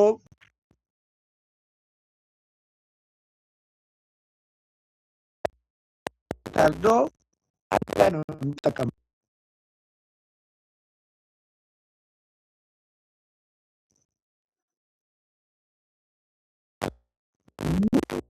ህብረት እንደሌለ እንደዚህ አይነት ላይ እኛ ጋር የቤተክርስቲያን ሽማግሌ ብሎ እንደሚያካሂዱ አፕሪሺየት አደርጋለሁ። እንዲሁም አንድ ጊዜ እኔ ጋር ነው ብዬም ጠርቼ ሞክር በጣም በዚህ መልክ ነው አሁን እኛ ጋር ያለው ሽማግሌዎች ጋር ብቻ ነው እቺ ያለችው ቢያስፉ ጥሩ ነበር።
አሁን ጥሩ ነው። አሁን ጥሩ ነው።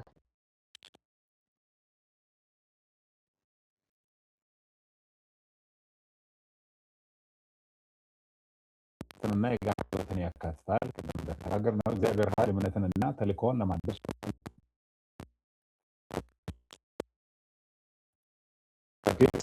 መውደድ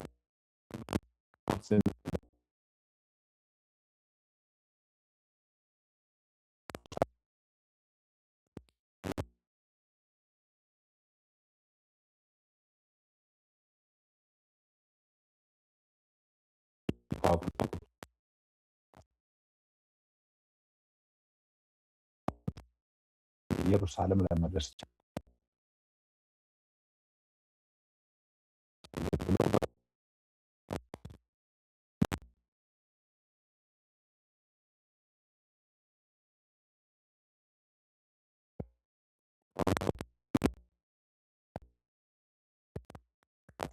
በተልእኮ ጊዜ አጠቃቀም ላይ ያለው መንፈስ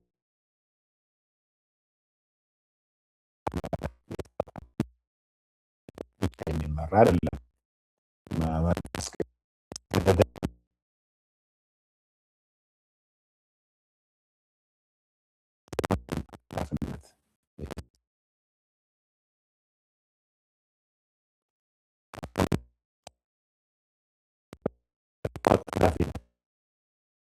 ይገፋል። ቮኬሽን ጉዳይ ነው።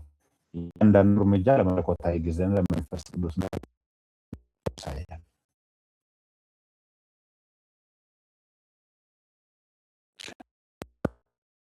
የጳውሎስ አገልግሎት ማጠቃለያው ጳውሎስ አገልግሎቱን ይከልሳል። አገልግሎቱን ባውን በመከራ ውስጥ መጽናቱን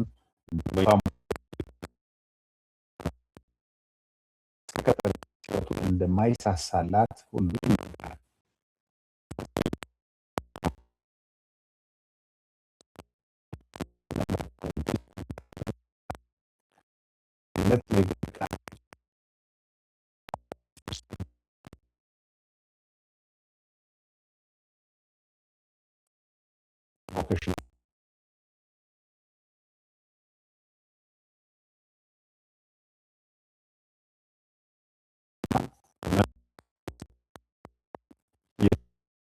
መሆኑን ያመለክታል።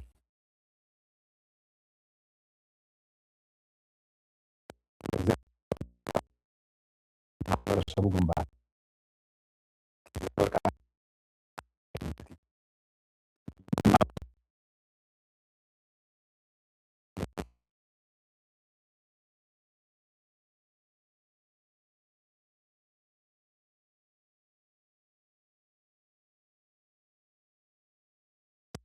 ማሩ አሰጥቷቸዋል። ግን የሚቀጥለው የጸጋ ቃል የሚል በዚያ ተስፋቸው በሐሰት ትምህርት ወደው ነው የሚገለጡት። ብዙውን ጊዜ ትምህርት የለም።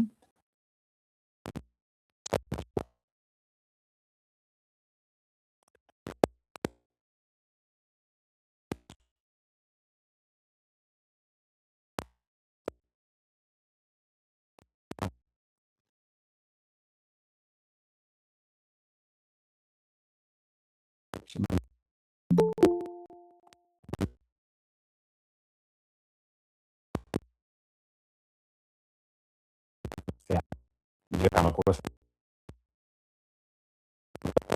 መሆኑን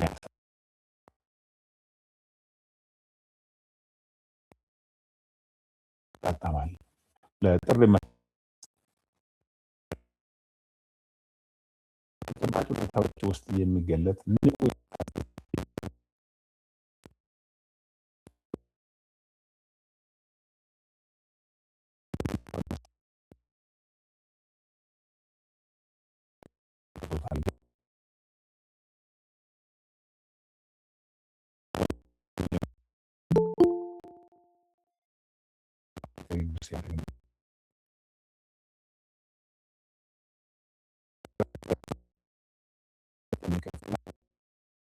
ለሁሉም የቤተክርስቲያን ናቸዋል። የከሰውን ቤተክርስቲያኖች ይሄ የአመራር ግንባታ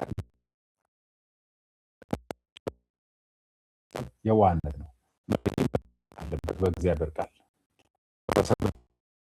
ቤተክርስቲያን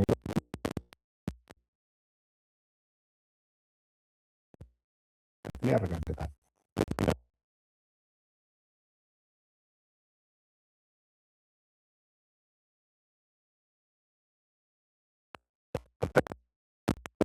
ይላል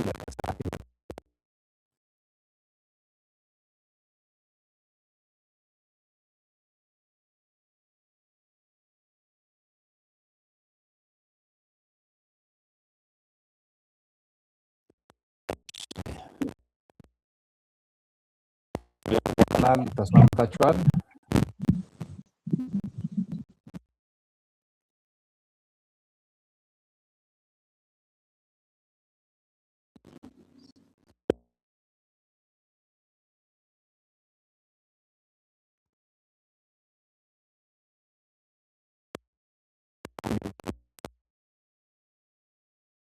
ጋር ለመንፈስ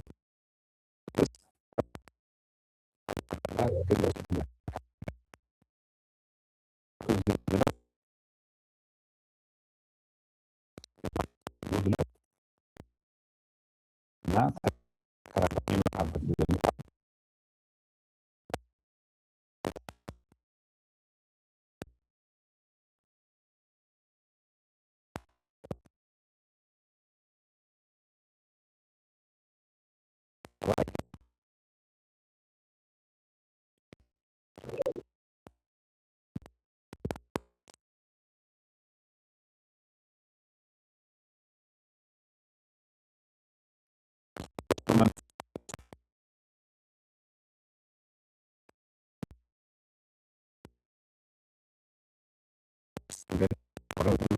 ቀጠሉ።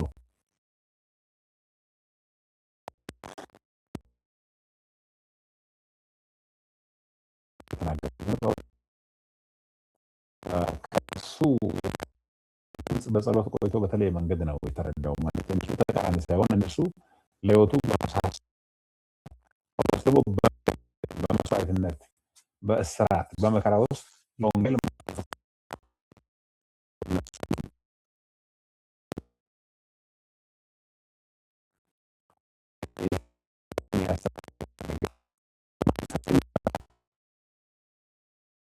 ጴጥሮስ ነበሩ ደቀ መዛሙርቶች በመንፈስ አማካኝነት ጳውሎስ ወደ ኢየሩሳሌም እንዳይሄድ ነገሩት።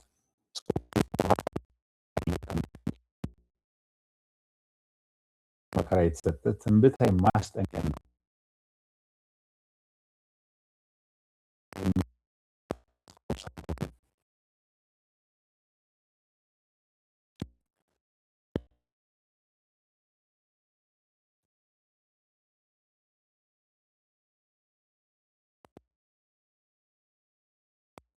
ጳውሎስ እንደዚህ ነው የተረዳው።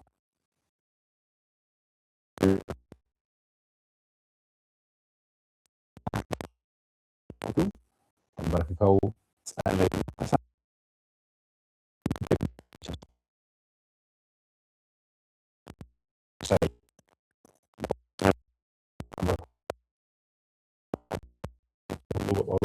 በርትም ሆነው እንደቆሙ ወንጌል ለአንድ ግለሰብ የምንተዋው አይነት አይደለም።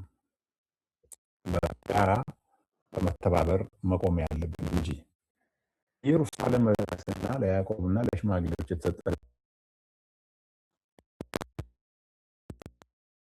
ጳውሎስ ደረሰ፣ ተቀበሉት። በማግስቱ በእርሱ አገልግሎት እግዚአብሔር ከዛ ማዕከል ያደረገው ጳውሎስ ዘረዘረ። ኢየሩሳሌም ያሉ አማኞች እግዚአብሔርን አከበሩ።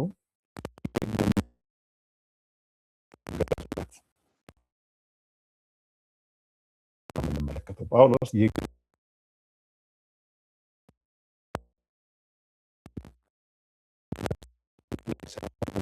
የተመሰረተ ነው። ይህ ምስጋናንና ለአካባቢ ሁኔታ ንቁ መሆን የሚባለው ምንድን ነው? የኢየሩሳሌም ቤተክርስቲያን ብዙዎች ለሕግ የሚቀኑ መሆናቸውን ራሳቸው ባህል ቁርጠኝነትና ውጥረት እንዳላቸው ያስታውሰናል። ሚስዮናውያን ለወንጌሉ እውነት ብቻ ሳይሆን በአካባቢው ያሉ አማኞች ስላላቸው ባህላዊና አውዳዊ አቋምም ንቁ መሆን አለባቸው። ጳውሎስ አገልግሎት ሲመጣ በኢየሩሳሌም ያሉ አይሁዶች በሱ ላይ ያላቸው አመለካከት ሁሉ ሐዋርያት ቀደም ብለው አጥንተው ለጳውሎስ ማቅረብ ማለት በሚስዮናዊ አገልግሎት ውስጥ ያለውን ባህላዊ ፍጥጫ ቀደም ብሎ ማጥናት፣ ተገቢ ምላሽ ለመስጠት እንደ መሪ መዘጋጀትን ከዚህ ክፍል እንማራለን። ስለ ሕግና ስለ አንድነት የተነሳ ግጭት አለ። የጽሁፉ ይዘት ዋና ክፍሉ ምንድነው? አንዳንድ አይሁድ መካከል ያሉ አይሁድን ሙሴን፣ ግዝረትንና የአይሁድን ስርዓት እንዲተው ያስተምራል ብለው ያስባሉ። ይሄን ነው ሐዋርያት ያስረዱለት። ያዕቆብና ሽማግሌዎች ወራውን ለማስተባበልና ጳውሎስ ሕጉን እንደሚጠብቅ ለማሳየት ከአራት ሰዎች ጋር የመንጻት ስርዓት እንዲያደርግ ሀሳብ አቀረቡለት። እዚያ የተልእኮ ምልክቶችን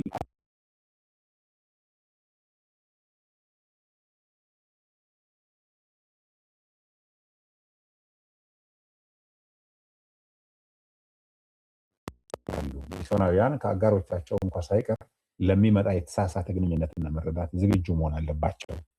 የኢየሩሳሌም መሪዎች የሰጡት ምክር አውዳይ የተልእኮ ጥበብን ያንጸባርቃል። ሰላምና አንድነትን ለመጠበቅ ሲባል የተደረገ ጊዜያዊ ባህላዊ ተገዥነት የመንጻት ስርዓት ነው ጳውሎስ ያከናወነው። ጳውሎስ የመንጻት ስርዓት በአይሁድ ስርዓት የሚያከናውነው በዛ ለማገልገል ራሱን ለማመቻቸት እንጂ ለዛ ስርዓት ተገዢ ስለሆነ አይደለም። ይህም ለተልእኮ ባለሙያዎች ጥያቄን ያስነሳል። የወንጌል እውነት ሳይለቁ ከባህላዊ ሁኔታዎች ጋር እንዴት ሚዛናዊ በሆነ መንገድ መጓዝ እንችላለን የሚለውን ያሳያል። አላስፈላጊ በሆነ ነገር ከረር ብሎ ሩቅ ከመቆም ተጠግቶ የተሳሳተ ግንዛቤያቸውን መስበርና ወንጌልን የመስበክ ጥበብ ጳውሎስ የተጠቀመ ይመስላል። የቤተ መቅደስ ቀውስና የተልእኮ ተቃውሞ አለ። እዚህ ጋር የምናየው ዋና ይዘት ምንድነው? ጳውሎስ ከኤፌሶን ትሮፊሞስ ጋር መታየቱ ያልተገረዘ አሕዛብን ወደ መቅደስ አስገብተዋል በሚል ክስ አነሳበት። ሁከት ተቀሰቀሰ። ጳውሎስ ተያዘ። ሊገደልም ሲል በሮማውያን ወታደሮች ታሰረ። ባህላዊ ተቃውሞን ሊቀሰቅስ ይችላል። የጳውሎስ የህይወት ተልእኮ ወንጌልን ለአሕዛብ ማድረስ ከጥንታዊ ባህላዊና ሃይማኖታዊ ልማዶች ጋር ግጭት ውስጥ ከተተው። ሚስዮናውያን እንደሚጋፈጥና ጠባብ ምላሾችን ሊቀሰቅስ እንደሚችል መጠበቅ አለባቸው። ሚስዮናውያን አገልጋዮች ጳውሎስ ለመከሰስ መታሰርና ለመከራ ያለው ዝግጁነት በአስቸጋሪ ሁኔታ ውስጥ እንኳን ለተልእኮ መታዘዝን ያጎላል። ተልእኮ ስለ ስኬት ውጤት ብቻ ሳይሆን በማንኛውም ሁኔታ ውስጥ ታማኝ ምስክር ስለመሆንም ጭምር ነው። ጳውሎስ ለህዝቡ ንግግር አደረገ። በዚህ ቦታ ጳውሎስ በደል ሲደርስበት ህዝቡን ለማነጋገር ፈቃድ ጠየቀ። ከባህላቸው ጋር ለመገናኘቱም የጠርሴስ አይሁዳዊ መሆኑን ገለጸ። ህዝቡን ለማረጋጋትና ትኩረታቸውን ለመሳብ በዕብራይስጥ በአረማይክ ቋንቋ ተናገረ። ከዚያ ስልታዊ ተግባቦት በተልእኮ ውስጥ አለ። ጳውሎስ በህዝቡ ቋንቋ ለመናገር መምረጡ አይሁዳዊ ተግባቦትን ያሳያል። የተለያዩ ሰዎችን ውጤታማ በሆነ መንገድ ለመድረስ ቋንቋና ዘዴን መላመድ ይጠይቃል ወይም ያካትታል። ውጤታማ ምስክርነትን ለመስጠት ማንነትን መጠቀም አለብን። ጳውሎስ ማንነቱን አልካደም። ይልቁንም ከሰዎች ጋር ለመገናኘት ጉዳዩን ለማበረታታት በስልት ተጠቀመበት። ውጤታማ ተልእኮ በወንጌል ላይ ጸንቶ በመቆም ባህላዊ ማንነቱን በጥበብ መረዳትና መጠቀምን ያካትታል። ኦኬ፣ ስለ መለኮታዊ ስልታዊ ተልእኮአዊ ጭብጦች እዚህ ውስጥ ምንድነው? በመንፈስ ኃይል የሚመራ ተልእኮ በሐዋርያት ሥራ ሁሉ መንፈስ ቅዱስ ተልእኮውን ይመራል፣ ያስጠነቅቃል፣ እንዲሁም ወደ መከራ በመራበት ጊዜ እንኳን በታማኝነት ወይም ለታማኝነት ያዘጋጃቸዋል። የጳውሎስ ቁርጠኝነት ለመለኮታዊ የተልእኮ ጥሪ በመንፈስ ኃይል የታገዘ ያንጸባርቃል። በሊግ ውስጥ ያለ የተልእኮ አንድነት ኢየሩሳሌም አማኞችና ጳውሎስ በባህላዊ አጽንኦት ቢለያዩም አብረው ይሰራሉ። ተልእኮ መሰረታዊ እውነቶችን ሳይለቁ ልዩ ባህላዊ ልምዶችን ባሉበት ሁኔታ በወንጌል አንድነት መጠበቅን ይጠይቃል። የመከራ የተልእኮ አካል መሆኑ ጳውሎስ ለኢየሱስ መከራ ለመቀበል እስከ ሞት እንኳን ያለው ፈቃደኝነት ተልእኮውን በእውቀት ወይም በቁጥር ብቻ ሳይሆን በማንኛውም ሁኔታ ውስጥ ጌታ ምስክርነት እንደሆነ ይገልጸዋል። ጥያቄዎች። ጳውሎስ በጢሮስ ለመንፈስ ቅዱስ ማስጠንቀቂያ የሰጠው ምላሽ በትምህርታዊ ምክርና ለተልእኮ መታዘዝ መካከል ያለውን በተመለከተ ምን ያስተምረናል? ለምሳሌ ሰዎች ደግሞ ባህላቸውን አጠናለው፣ ቋንቋቸውን አጠናለው፣ እየተለማመድኩ እመጣለሁ፣ ጌታ በከፍታቸው በነፍስ ውስጥ የሚሄድበት ሁኔታ አለ።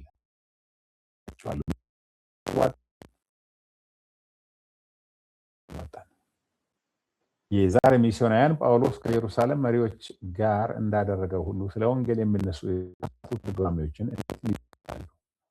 ማለት ኢየሩሳሌም መሪዎች ከጳውሎስ ጋር ውይይት ካደረጉበት ምንድነው የምትማሩት? በአካባቢያቸው ወንጌል ሲሰበክ ሊነሳ የሚችል ተቃውሞ መዘጋጀት ሊጠቅማቸው ይችላል።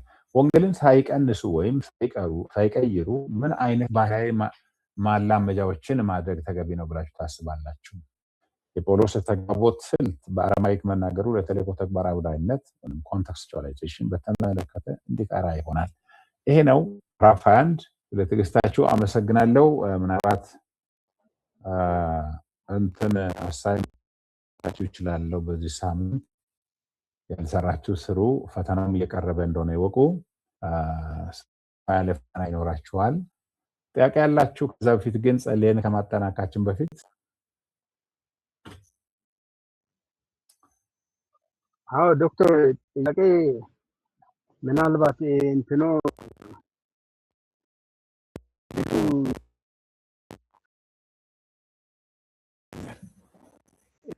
ትምህርቱ ፈተናውን እንትን ከማለታችን በፊት እንደ መጽሐፍ መርህ ተጠርዞ በየዓመቱ ይችላል ወይ?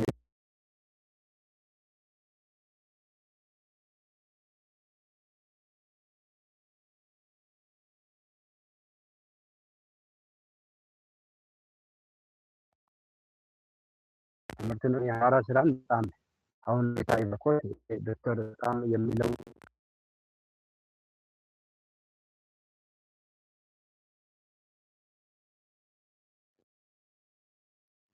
ሳለን አሳይመንቱን ያልደረሰ እሱ ቢነገር ጥሩ ነው። ይሄ የተለ ያልደረሰም የሚል ቢክስጠንና የሚደርስልን ጥሩ ነበር። ክፍያም እንኳን እንካፍ ነበር። መጽሐፉን ተጠርዞ ጥሩ ተመሰለ። ጥሩ እንትኑ ግን ምንድነው ከዛ እንትኑ መጽሐፉ መቼ በኦንላይን ፒዲኤፍ እና ማሰሪያዎች ምስጋኑ አሁን ያለው እንደገና ደግሞ በፓወርፖይንት ነው ፕሬዘንት ማድረገውንም እየቀዳል እናንተ እየፖስት ይመስለኛል እየሰማሁኝ ግን ለምንባው ምናልባት ይቆይ እንትኑ ምንድነው አሁን የኦንላይን ትምህርት አንዱ አድቫንቴጅ ምንድነው አንድ ተደራሽነቱ ነው። ሁለተኛው ነገር ደግሞ አሁን ባለው ውድነት የወረቀት የቀለም ሁኔታ ላይ እንደገና ከርቀትም አንፃር እናንተን ተደራሽ ለማድረግ ቪዲዮ ሚለቀው በጣም ደጋግማችሁ መስማት ትችላላችሁ። አይዘዋል ብዙ ያስታጥቅ የሐዋርያ ሥራ ታሪካዊ ደግሞ ብዙ የተወሳሰበ ኮንሰፕት ሳይሆን ታሪክ መልክ ስለቀረ ስንመለከተኛ ክላስ ላይ የተወያየ ነው። እናንተ ማግኘትና የራሳችሁ ማድረግ ነው። በተለይ ሩቅ አሁን ለምሳሌ ኬንያ ውስጥ ቅድም የሰማነው አይነት እንደዚህ አይነት ላይ ቢሄድ ፒዲኤፍ ነው ሄደው እንጂ መጽሐፉ አይደርስም። ኮፒ ነው የሚደርሳችሁ። ግን ይሄ ትምህርት ቤት ቁጭ ብላችሁ ቢሮ ካላችሁ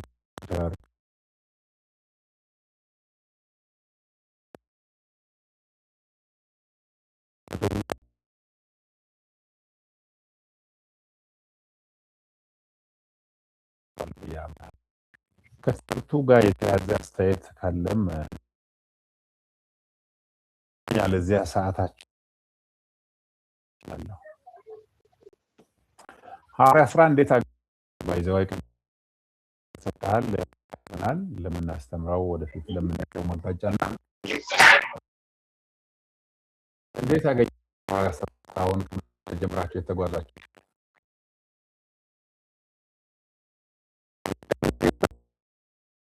በጣም ጥሩ ነው።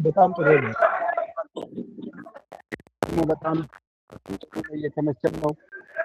በጣም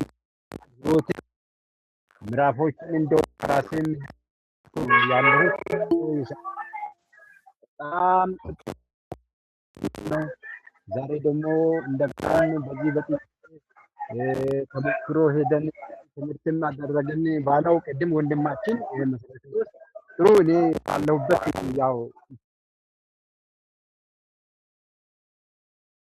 ዋና ትምህርቱ በእኔ ላይ መስራት ነው ያለው። ድምጽ ተባረኩ። እንጸልይ። ኦኬ አቤቱ አምላካችን እግዚአብሔር ሆይ ተለየ ቦታው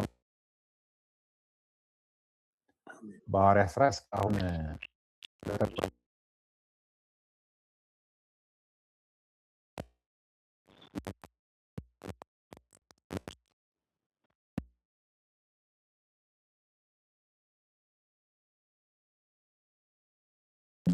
ስለዚህ ህይወት ቃል ክብር ለስም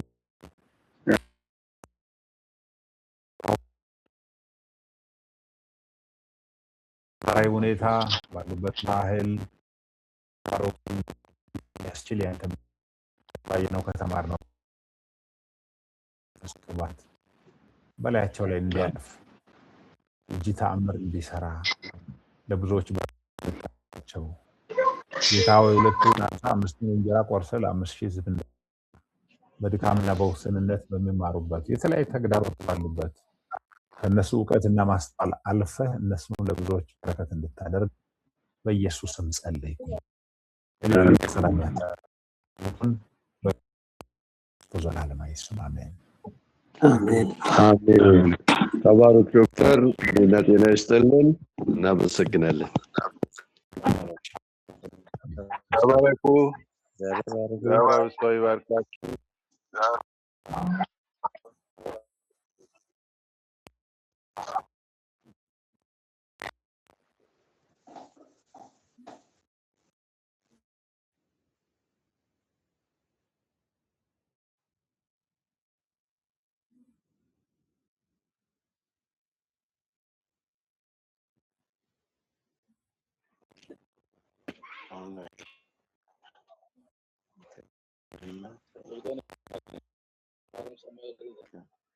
Amen.